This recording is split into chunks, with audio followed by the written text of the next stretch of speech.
a couple comments on the Bank of Canada announcement, which I thought were very interesting. If you read the statement that they put out, I think on the first page alone, the words uncertainty appeared like 7 times. So I think that really just highlights where we are at. Is a very uncertain time. Mhm.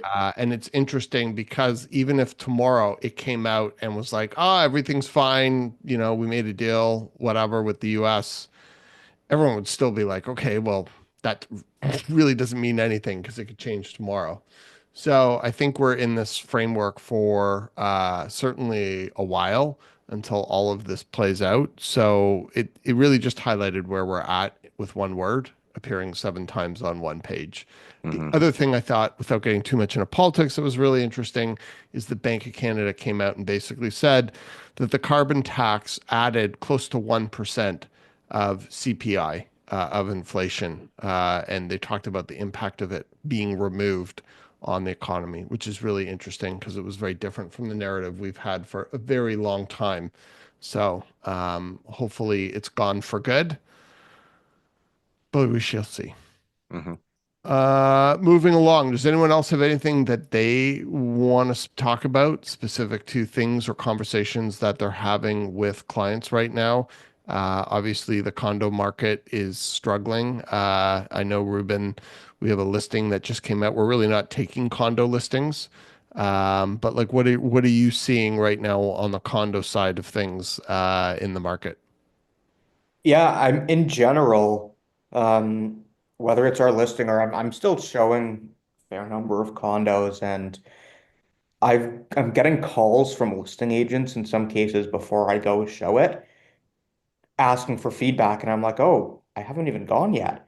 And it's like, oh, so it's a sign of the times in the market. People are really out there struggling and doing everything that they can. Um, I had another call from a agent that I showed 3 condos in the same building earlier this week, and she was the only one that called me for feedback, and I gave it to her, and it was actually a really good unit. However, in the primary bedroom, it was a 2 bedroom. In the primary bedroom, the walk-in closet was larger than the area where you would put your bed. So it was like it just didn't make any sense. You couldn't without removing that closet wall, and then having really no closet, you couldn't do anything. So she called me. I gave her the feedback. She seemed surprised. Um, but then she goes, "Oh, like, it's just like it's really tough to get a showing. I haven't been getting anybody through. So one, I'm glad you went, and I'm glad you picked up the phone because this is the first thing I've been able to tell my I can bring back to my client in like weeks, And basically." three, she's like, oh, I had no idea the closet was bigger than the primary bedroom. I've Thank you never for been that there. feedback. Yeah. Yeah. She goes, "It's the same as all the other ones in the building, no?" I'm like, "No, Maybe that's they're all part of the vacant. problem. You can Yeah. check them all out." So Was it interesting. staged? Was it No, staged? no. Oh, that was a mistake. When you have something obscure like that, you really need to show where you could fit a bed. In this case, I disagree because I don't know if you could comfortably fit a bed in that room. Mm. You could put bunk beds. Yeah. So I don't know if it was a conscious decision, but I think the fact that it was vacant may be in its favor. I Okay. know you're not a contractor, Ruben, but would it have made sense for them to take the wall down and shrink the size of the closet and increase the size of the bedroom? Yeah, it would. And it's Problem. obviously it's a condo drywall with metal studs. It would not be difficult or expensive to do. Hmm. Um, Although I would imagine they might need to fill in some flooring there. That's what always happens. Yeah. It's the We flooring that actually, we screws you. actually, we actually did that with a pre-construction condo that we bought off floor plans. When we took the tour of it, we're like, why is this closet so big relative to the size of the bedroom? It was like Yeah. a We, den. I know, I know. So we took down the wall and we did that and we put in closet organizers, which gained so much storage. It's actually a great little unit now, but you're just wondering, like, how did the designers actually, how did this just happen? Like, it's completely unnecessary. Hmm. Very interesting. I think one of the things that Ruben touched upon when you've been in this business for a while is you can recollect how uh, throughout most of the stronger markets, we never really saw agents ever following up. And it's just kind of interesting noticing agents following up. Like in 2021, no one was following up. 2022, no one was following up. Except us. Yeah, exactly. But it was just such a rarity. And then on the listing side, it is such a rarity to actually get feedback. And it's one of the things we have to warn our clients on is that it's our job to get feedback, but how difficult it is to sometimes hear back from other agents or actually get them to pick up the phone or get them to speak to the property so that we in turn can relay that feedback to our clients. And it's one of the things we tell our sellers in advance is agents can be dolts and not be professional and not give you what's the most important thing when you're selling your property on the market, feedback, real-time feedback. I have a So, question about that for the mm, group. So when an agent reaches out to you for feedback, they do it in several ways. One, they might call you. Two, they might text you. Or three, they might email you. Or four, they might send you the automatic survey form that comes out of Broker Bay, which is our booking system. Out of those four reach outs, which is the way that you feel that you will provide feedback to the listing agent in the most practical way out of those four ways? and Ruben? one other question, one other thing that's a great question I want to add to that. Does who the agent is entice Matter. you to respond one way or the other? Like if you know them or if they're bigger agents versus someone you've never heard of? Ruben. I'll say I'm rarely responding to that Broker Bay form. Oh, Um, if somebody picks up the phone and calls me, I will give them good feedback. I think that okay. is by far and away the best way to go about it. If somebody sends me an email, I will do my absolute best to A provide feedback personal email, like not an that. automated. Yeah, a Yeah. personal email, not Yeah. just like a send out via Broker Mhm. Bay. Um, Text? but the phone is the best way. I'll actually give them my true thoughts. And I've come to learn that a lot of agents don't actually want to know what you think. They don't want your real feedback. They want just compliments. And um, I don't know. I don't always give that. I'll tell them what I really think about their Uh, property and their listing because really that's why they're calling and that's going to be most beneficial for them and their for clients. sure. But yeah, picking up the phone, giving us a call, is the best way, and vice versa. When we have a listing, I always pick up the phone and call every single person that's gone through to try and get feedback to share with our clients. Interesting. Sammy, what is the way that you most respond to feedback requests? Well, it's real estate karma, so you got to do what you expect in return, right? So yeah, if I rarely respond to those automated ones. I think it's better. Usually those agents they'll call or text, and a phone call easy to give your 2 cents, like Ruben said. Same with a text, I can talk into the phone Hmm. and fire it off. And an email, yeah, just as easy to send your thoughts. A lot of times they'll ask really detailed questions. What did you think about the price? Whether it was a rental or a sale. And if you've done your due diligence and checked what's comparable in the building, saying to them or emailing them saying, well, based on this comparable, I think you're priced a little too high. That's good evidence to send back to their sellers, especially Hmm. if they're having a hard time with getting people through the door or whatever the reason may be. So yeah, that karma piece really gets me. I'm like, oh, I don't want to call this agent back, but I want somebody to call me back, so I got to do it. That's why I do it too, for the karma. Ian? Yeah. And sometimes that call is 2 minutes and sometimes it's 15. But I find yeah, I would put it in the order of phone call, text, email. All three of those I will respond to if they are genuinely from the agent. And then the broker bay, sometimes yes, sometimes no, depending on how busy you are. And um, I think if you get that broker bay one 3 days in a row, somebody out there is actually hitting resend with it. They Hmm. really want your feedback. Maybe they're, I don't know, phone shy, whatever it happens to be. But sometimes that happens. So on the third day, just I think, maybe somebody's really looking for this. It's just in the wrong way. So I actually will send it in. Um, and Ralph, to answer your question, it doesn't matter to me who the agent is, whether they're number one or number 5,000 on the list of agents in the city. If they took the time to do it, further to Sam's comment, they're really trying for their client, and we should respect that and pick up the phone or get back to them as soon as we can, et cetera, et cetera.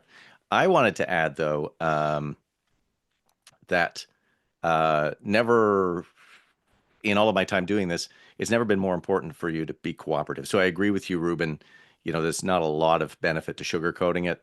Tell them what your client said, tell them what you thought, about the price, about the, stage and condition, location, any of the things that you can bring up.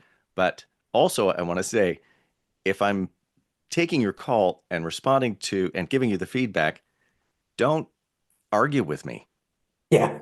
Right. So if I say, oh, maybe it's not even me, I might say, oh, my client felt like the basement ceiling height wasn't ideal. And it's like, that can easily be fixed. And I'm like, I know it can.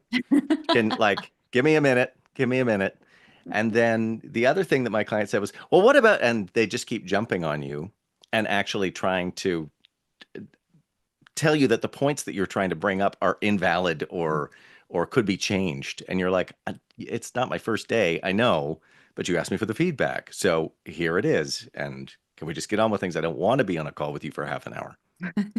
Or agents who get offended when you do give them the true feedback in the nicest way possible. It just maybe won't work for your client and they're getting pissed off and you can hear it in their voice to the point where they almost hang up on you. And I think, oh, okay, Yeah. this wasn't constructive, If clearly. I'm going to be totally honest, to your point, Sam, sometimes I might give a little white lie if a place is actually so terrible I don't even know where to begin. I just say, wasn't a good fit.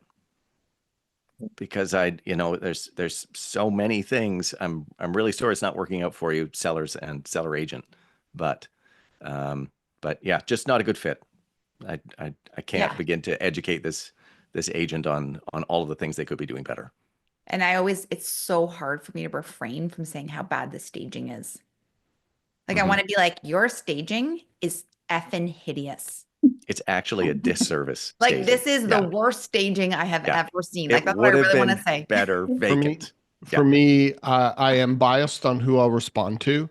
Oh, I'm so Um, biased too. if somebody doesn't really do a good job representing a property, I really don't feel any onus on getting back to them. If I feel that somebody's really done a great job with a property or shown effort or intent or integrity, those are the agents that I'll always have the time to support.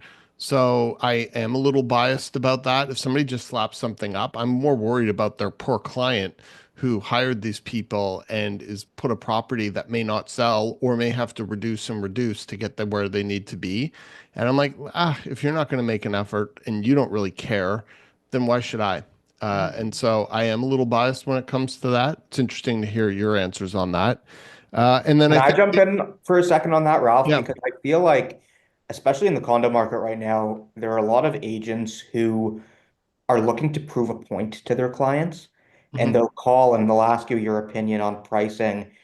Um, and they're like, thank you, we Oh, agree for with sure, you. My client does for sure. not.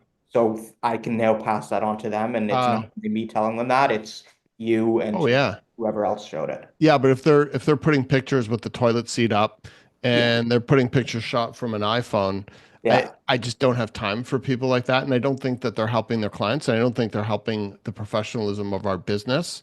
And so I just don't have time for agents like that. But yeah, always telling the truth. And if you're a good agent, and that's the other part to listen to what both you guys are saying, all three of you guys are saying that I really agree with, or four, I should say, is that there are, I think, like different types of agents. So I think the newer agents will sometimes take it personal. And they're the ones who are like, what do you mean that third bedroom's small? No, it's not. And I'm like, well, it is small. So how do we even have that discussion? But the best thing I could recommend is it's just a house. It's not your house. It's just feedback. So calm the F down. So I think that's the first thing is more newer agents or people who haven't sold a lot of properties will tend to personalize the properties, even if they're good agents and have good intent. And then you get sort of like the old school hyper aggressive agents who probably been around a lot, and they're the ones who are kind of like, oh, I can problem solve this for you. Oh, you haven't figured this out. Let me tell you, young man. Let me tell you, Ruben, about how to fix a basement, and let me tell you how to drop down a wall and do all this stuff. So there are different agents that you do end up speaking with and different personalities when you give this feedback. So it is interesting the dynamic of that exchange because it can change from agent to agent for sure, but it's invaluable information if you're representing a seller to have that feedback. And going back to what Sammy said karma is so important in our business, and just the more good vibes that you put out there, the real estate gods are watching. It's always my theory. They are watching all of our actions. Corey, speaking of real estate gods or Oh, goddesses, oh, thank you. So Sean just wrote in the chat and he said that he loves a good open toilet seat photo. I mean, don't oh, we yeah, all? I love when the hero shot is the toilet seat. yeah, I'm like, this person really cares about this listing a lot. exactly. There's some All good through. looking toilets. I And mean, it's gosh, Oh, those Japanese ones? I don't even understand those contraptions. I don't get it. The People Japanese swear by toilet. Why them. would you want that water? I I don't don't know, understand that but it spraying. and it I was just just it looks like disgusting. it looks like something you'd see in an old folks home too. Like it's not I've been sleek. to Japan. I was like, what is up with these toilets? And the bathing system over there is just a very complicated thing. We'll talk about that another time. We're covering a lot today. Saying it's Female complicated. astronauts. It's a complicated system. Japan's awesome though. Ralph, you'll love it. It's the Okay, best. okay. It's on the list. Sean's saying they're life-changing the toilets.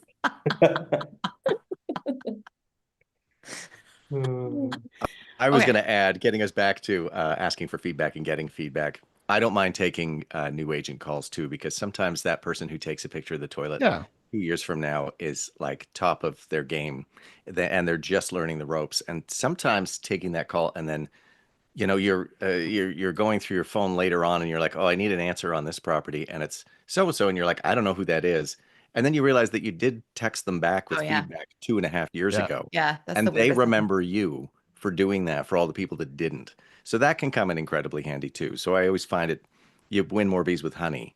But also one of the things that I don't like is when I don't hear from you, the listing agent, I hear from your assistant. Oh, I like that. Yeah. Yeah. I'm not as big a fan. I want to talk to the person who actually has the listing, not the person who filled out the paperwork and put it up online. I feel like with our team, they know the property just as intimately as we do. And Mhm. I actually really love engaging with the assistants. Yeah. And I Okay. feel like they're just so happy when they're like, oh, thank God you're so nice. Now I can tell my boss. I finally got Or through to somebody that picked up yeah, the and phone. here, Yeah. yeah, I always feel like it's such a good thing. I've always enjoyed the admins, actually. That's so interesting. Mm. And I wanted to say about the new agent toilet seat thing, not to go back to toilets as a theme, but if you're a new agent and you're putting the hero shot as the toilet, you have zero common sense. Like you Yeah. could be a brand new friggin' agent, and if you Yep. put toilet seat pictures in your mix of photos, there's something wrong with you. Like honestly, you have no common sense, and you probably won't do well in this business if in the first listing you're doing, you're like, you know what? These pictures are amazing, and I'm going to use these three as my top images. Problem, I would say this person is probably not going to be successful if they cannot order the photos from best to worst at the very beginning of their career. There's issues there. Hmm. One thing you did say that was really funny, Ian, is it is true. Like sometimes an agent will reach out to you and you look at like a text chain and you're like, oh my God, I had the weirdest exchange with this person like 2.5 years ago. I Hmm. remember this person. This person was a Hmm. jerk. Yeah. It's funny the way like people will reach out and you're like, oh yeah, that guy reached out to me in 2020 and Thank look you, at the phone. and look at the exchange and you're like, Yeah. oh my God, I hated that guy then and I Yep. hate him again now. Yeah. They were so rude.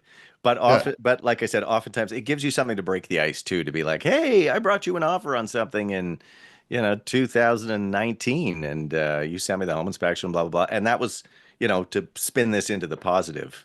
That was a Yeah. great experience, right? Like it wasn't us, but you were Hey, I responsive asked you 17 questions and told you I was coming forward with an offer and then just and disappeared. ghosted And you. I'm Yeah. like, I remember that guy. Yeah. So, I'm the guy who threatened to sue you for a whole week and you didn't get any sleep because yeah, blah, blah, blah, blah, blah. yeah, Yeah. exactly. Oh, well, look at how quickly I get back to you, Mr. Jerk.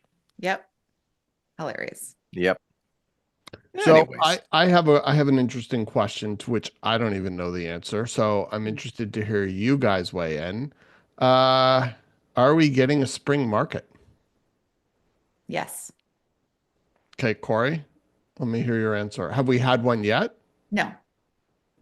First of Okay. all, the weather has been shit. Like it really has. I mean, today is like the first day where I'm like, okay, I think we've made it now. And now it's going to rain for the next 2 weeks. However, just based on our own pipeline, I'm only referring to what I feel instinctively about this, but our own pipeline at Fox Marin, we're getting very, very busy in May this year versus April. I think that's a good thing because I think a lot of people pushed off being listed in April for the reasons we discussed on the former lives, including the tariff, the reciprocal tariffs, the election, the interest rate cut or flat or whatever was going to happen announcement. So I think some things have been pushed off to May purposely. I think seasonality is another reason. Post-election is helpful. And then I also feel like there almost feels to be this like mad rush of people being like, oh my God, if the market is going to go sideways or we are in a recession or heading into a recession, I want to get rid of my property now. And there seems to be a bit of hysteria around rushing to market, which is something that has sort of evolved over the last 7 to 10 days. And so I always use our staging team as a litmus test because they really are the ones that can sort of see with a bit of a miniature crystal ball into the future because they're dealing with us, but they're dealing with a wide variety of downtown agents. And when I like reach out to them about scheduling and logistics and they're booking up, well, well into May and June, I know that there's a crop of people all waiting for inventory, beautiful inventory, and great staging and stagers and stylists to go to market in May if their schedule is already so compressed. So I think that's just a little bit of an inside scoop. That's not to say that this product is all going to sell. I think it really depends on what it is. But I think there's a bit of a rush to market for two reasons, seasonality, and the second, people being a little worried about market direction. I think the one thing I will add to that, which is Mhm. a bit of a counterbalance, is Yeah. while our listing pipeline, because we work on the sales side, is really filling up, I don't think we're seeing the same thing on the buy Oh, side. no, no, no. And so, I'm like, okay, well, that's concerning because like, where are all the Oh, buyers? yeah. No, So, no. I didn't say they were going to sell. I said they were going to be listed. okay.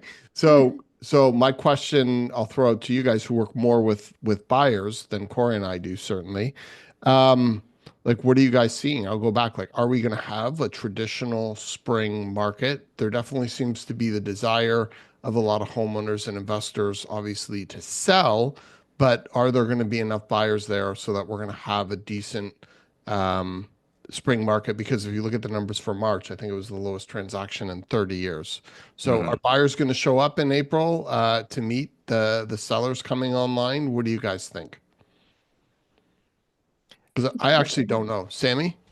Well, I was talking to one of a mortgage broker that I work with, and I usually ask, have you seen an uptick in new applications or is it just renewals? And he was saying, no, it's mostly just renewals that I'm seeing. So if it's a function of that, where, and especially the condo market, because people who bought 3 to 5 years ago may not have enough equity or any equity at all to be able to move up into the next category, I think that's going to slow us down where we don't have the demand that we might usually see if they did have the equity.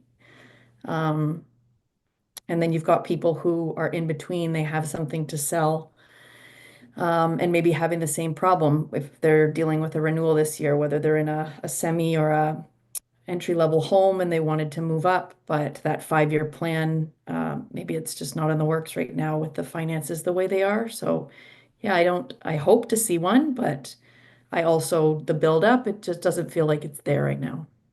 Yeah, it's interesting. As a counterpoint to that point, I was talking with Jason Friesen, who was on our podcast on Wednesday, and he's partners at Outline Financial, and he said they were really busy on the approvals, and he was seeing a lot of approvals go through and a lot of offers going through for clients. Interestingly enough, though, he was giving a caveat that it was only central and downtown Toronto, which is where we work. He was saying outsider areas, he thinks, as is the sort of consensus right now, that it's slowing down much more dramatically. So we are fortunate a little bit geographically speaking. But again, like just going back to, I'll throw this back to Ruben or Ian, whoever wants to go first on this. What are you guys seeing sentiment wise, and what are you guys seeing in terms of new buyers or conversations that you're having with people looking to move up or sideways or laterally in this market? Ruben? Sure. I had a conversation with a new buyer today, and they're excited, but really their only concern that they expressed was, look, I've never done this before. I've never worked with a real estate agent before. Um, like I don't want to rush into a decision and then realize down the line that, oh, the market hasn't gotten away from me. I could have had so much more time to make this decision. Um, that's obviously just one example, but I think a lot of people are taking that wait and see approach. Mhm. I don't think we're going to have a traditional spring market, even what we've been seeing over the past couple of months. I mean, what's a spring market in real estate normally? February to May, middle of February-ish, or end of February to I'd May. say like April. No? I mean, I don't know. However you want to Depends on the categorize year. it. Um, However you want to categorize I it. definitely, irrespective, I definitely say March was quite slow. Yes. And I think April has been relatively slow so far as well from what I've been seeing, but it kind of seems to be like on a week by week basis. It's like there's a busy week, Yeah. then there's two slower weeks, then there's a busy week. So I do think that there are going to be some quality listings coming online, and I think there are going to be there are always buyers in Toronto that are going to eat up those quality listings. It's everything else that is probably going to take a little bit longer, and I don't know. I don't think it's going to be a traditional spring market. I'd like to add that we have an exceptional quality listing coming out next week. 3+1 bedrooms, 4 washrooms, 2 parking, 2-story, completely renovated, Plater Estates, Jackman School District. Come and see it. Comes out Tuesday. Coveted Jackman School District. Coveted. Highly coveted. Mhm. Jackman. Exceptionally coveted, highly everything. For some reason, Jackman. I keep calling it the Hugh Jackman School. It's I've done this a few times. I don't know where it comes from. Well, I do know where it comes from. Wolverine, obviously. But that slipped a few times. Corey's hit me The for that X-Men one. School Yeah. If District. you catch it, Yeah, if it's you the catch it X-Men. coming out of your mouth, just change it to and the huge Jackman. Oh my That's huge. God. That's really big. The Jackman School District. It's huge. It's Huge just, it Jackman. always has highly coveted in Did front you of it. say It's huge not just Jackman? No, coveted. I said huge Jackman I School. know, but it's always Yeah. highly coveted. So I think that sort of flips me to You're a huge. fan of Hugh Jackman. I am. I am. I enjoy his physique. Great actor. Once I graduated, it went from coveted to highly coveted. There you go. There you go. And there you have it. Ian, Um, spring market. I think we had I mean, I know the March numbers were terrible, but I think there was a little positivity and a little run up post March break, like very, very tiny. But I've been calling this since the year started that Easter is so late. Then we got the election date, and the further to your other points, Corey, the weather has been just god awful. So every now and again, we keep having these nice sunny days, and today's kind of been one of them. And you see so many people out and about and running around and looking for a patio or sitting in the park or walking their dog, and you haven't seen them for 6 months because they don't come out once the weather turns bad.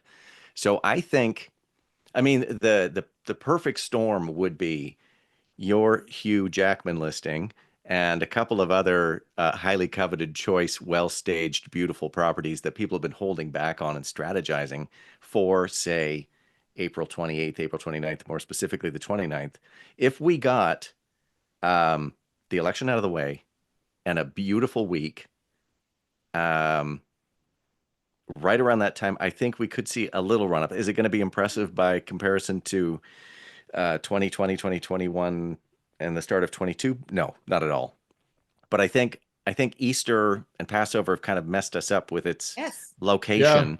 So Yes, I it think has. True. I think it's delayed the spring market, and I think we had a little micro one of people who were super anxious to jump the gun right after March break. That's died off again, and it's going to go back up. Totally. It's not going to shoot up, but it will bump for sure. Totally. I'm with Ian on this one for And sure. then mid-June, forget it. Like if you were planning on making $1 million this summer in real estate, I'm not sure this is going to be the I summer always where like that June happens. listings. June's such a nice month for listings. I like a June. I agree with you. It's nice weather, but I think it's almost it gets too nice by then and people are distracted. I like a June. I don't like the June's always been good, but June's been good to us. I think it does depend on what happens in the world Oh, and where we're at. So Mhm, it's mhm. ever changing. And the quality of your listing. Here's yeah, a of question course. for you guys, for people who are tuning in. when you are in real estate and you are 100% commissioned in terms of how you receive your revenue and are able to put food on the table, it's a very bittersweet moment when you do work 100-hour work weeks on call 24/7, to have a quiet day and to have sun note sign. But it's also kind of terrifying when your phones go dead. My phone, my email has been completely dead today, and I'm trying to enjoy that moment. But I just wanted to, even our office, like it just feels so, it feels like a Sunday. How about you guys? Are your phones kind of quiet today? Just thought I'd put that out there as a little anecdotal poll. Everybody talks about Victoria Day weekend being the first long weekend of summer, but this one is so late. This Mhm. Easter weekend is so late. I feel like if you were a 9 to 5 and you went to the office today, you were pretty much checked out by noon. I Yeah. noticed that traffic was really bad this afternoon, and I'm sure that was people bailing I early, agree. especially with the sun out. I Your, agree. but what's your answer? Is your phone quiet today? Is my phone quiet today? It is, and it actually was a little bit yesterday too, and I thought Hmm. this is just the lead up to Yeah. people checking out for a few days. But don't you find your phone quiet, Ralph, when you're not outputting as much? So, like, my phone blows up the more I'm committed to reaching out to everybody and sending all their proposals and their pricing and their and then if I don't have a day where I'm doing output, then I don't get a lot of input back. And then that's when I'm like, oh, nothing's happening. But it's like because I haven't done my side of the bargain. So maybe you didn't do any work. Slacking Oh, off. Oof, That's ouch. where it's That's why no coming. Yeah, one was getting back to I you didn't like because the you way weren't that came putting it out. out there. Yeah. Like, I feel like I have to put it out there to get it back. And then once I do that, I'm like, shit, now I'm getting dumped on. And You got then to serve to have it returned, I right? know. And then you get it returned and you're like, damn it, now I have more work to do. Yeah, Oh. yeah. Well, Maybe that's maybe what it is. maybe we'll film a third podcast right after this one today. But I don't Sammy's know. there I'm on our finding it second quiet. too. Yeah, Sam, how are you finding your phones? Well, same as what I say Corey said. phones. I say phones plural because you have two. So busy. You had to So get a On your busy. sec in phone. your Yeah. Fox Marin contract. You had to get an iPhone. Texting on one Um, while talking on the other. Yeah. Well, this whole month I've been putting out a lot, like Corey said. There's the Q1 market updates, there's the March market update, there's, hey, these opportunities might be coming out, or this is a good opportunity. Maybe we should pick up our conversation. But I've also had to reschedule my entire next week and shove it into the weekend. So there's a lot of output, a lot of input. My phone hasn't stopped, but in a good way. Interesting. Okay. That's good feedback. Rubes? I'd say yesterday my phone was quiet. Hmm. Um, You must actually, you actually, a must lot of have Tuesday, Wednesday, my phone was quiet. Today, you not must so have much. slacked off Monday then. I must have. But Oh, if that's you That would fine. your explain it. question about commission, putting food on the table, all of that, it comes and goes. We're crazy busy, and then we have a quiet time. And can that be stressful? Yes. But I've also learned to relax into that because we need to take advantage of those quieter moments. Exactly. Otherwise, we go nonstop, and then Yep. eventually we're forced to stop. Yes. Something happens or erupts. Exactly. hmm We're always sleeping with one eye open. Yeah. Exactly. And the other Mhm. one's just twitching. Yeah. Oh, And that's Corey a gets the genuine eye way. twitch. He Anytime the eye does. starts twitching, I'm like, there, I am like overloaded. It's like literally vibrating. My eye. Yes. Okay.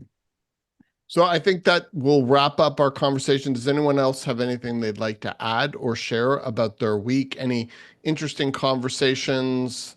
Any funny stories? Mm, I don't know. I just want people to pay attention. Follow us on Instagram because we have some great quality inventory coming in the pipeline that I'm so excited about. So be sure that you're following so you can track that because I think it's going to be really good. But there's going to be a lot of hustle behind the scenes on Mhm. this end to get them ready. So there's some really, and there are a lot of them are low rise. So pay attention to that because it's going to be really, really amazing in May. And then Sean added to the chat that he wanted to trade with you, Ralph, because he's been going straight since 8:15 since he filmed the Wow. podcast with us this morning. So he's doing Whoa. his job on the output. Shout Mhm. out to Sean for outputting. hmm Yes. So Awesome. That's it for me. What about you guys? Sammy, Ian, Rubes? Since I have the floor, I would just want to put the shout out that I also have a great listing coming out the week of the 28th. It's probably going to be out on the 29th though, and it's near High Park, and it's a detached 3-bedroom house that is Ooh, gorge. So if can't anybody's wait. watching and they want a bit more details on that, then just DM me. All right. I love it. Okay. Well, there you have it. Thank you so much for tuning in. If you've made it to the end of this conversation, I would be remiss not to ask you to comment down below, hit that like button, subscribe, comment. It helps the algorithm and it just encourages us with good vibes to keep doing the work that we do. We'd love to hear from you. On behalf of KORI Marin, Sammy Marasco, Ruben LABOVITZ, and Mr. Ian Busher, thank you so much on behalf of all of us for tuning in again, and we hope to see you next week. All right, guys. Good seeing you. Good Okay, night, bye. everybody. Bye.